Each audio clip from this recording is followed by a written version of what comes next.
এই বয়সে আমি যা পেয়েছি, আল্লাহ পাক আমাকে যা দিয়েছেন, যত দিয়েছেন, কোটি কোটি মানুষকে আল্লাহ পাক তাদের নাই।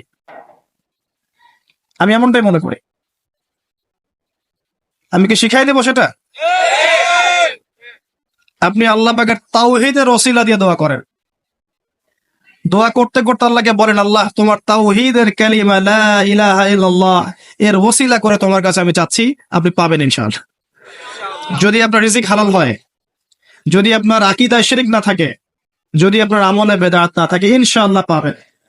এরপরেও দুটা কথা আছে, সেটা হলো যদি দেখেন পান নাই, ইনস্ট্যান্ট পান নাই, মনে করবেন না দোয়া কবুল হয় নাই। এমনও দোয়া আছে যে আমি 10 বছর থেকে করছি এখনো পাইনি। এমনও দোয়া আছে আমি নিজেই 10 বছর থেকে করছি, আমার কাছে মনে হয় 2009-10 সাল থেকে আমি করছি, এখন পর্যন্ত পাইনি, ইনশাল্লাহ পাবো। আপনার যে কোনো দোয়া কবুল হবে ইনশাল্লাহ, আপনার যে কোনো দোয়া কবুল হবে যদি আপনি জিনা ছাড়তে পারেন। আল্লাহ পাক বলেছেন ওয়ালা তাকরাবু জিনা, ধারের কাছেও যেও না, করোনা নয়, ধারের কাছেও যেও না। আর আমরা বলছি কাছে আসার গল্প, এরা কত বড় লম্পট, চিন্তা করে দেখেন। আল্লাহ বলেছেন লা তাকরাবু জিনা, জিনা এটা, এর কাছেও যেও না। আর আমাদের এই যুব সমাজকে শিখাচ্ছে এই ক্র্যাশ আর ফ্রি মিক্সিং হচ্ছে কাছে আসার গল্প। নাউজুবিল্লাহ, কত বড় আল্লাহ দ্রোহী, চিন্তা করে দেখেন। ইকোনমিক্যালি বয়কট করে দেন, ইকোনমিক্যালি বয়কট করেন, কিনবেনই না প্রোডাক্টটা, যাবেনই না ধারের কাছে।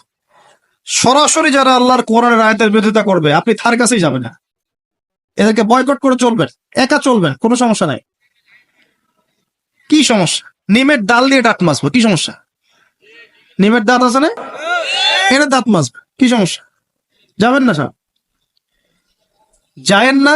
লাখ লাখ কোটি কোটি মানুষ যায়েন না, দেখবেন কয়দিন পর ভুল স্বীকার করে বলবে ঠিক আছে ভুল হয়ে গেছে। প্রতিবাদ করতে পারি না।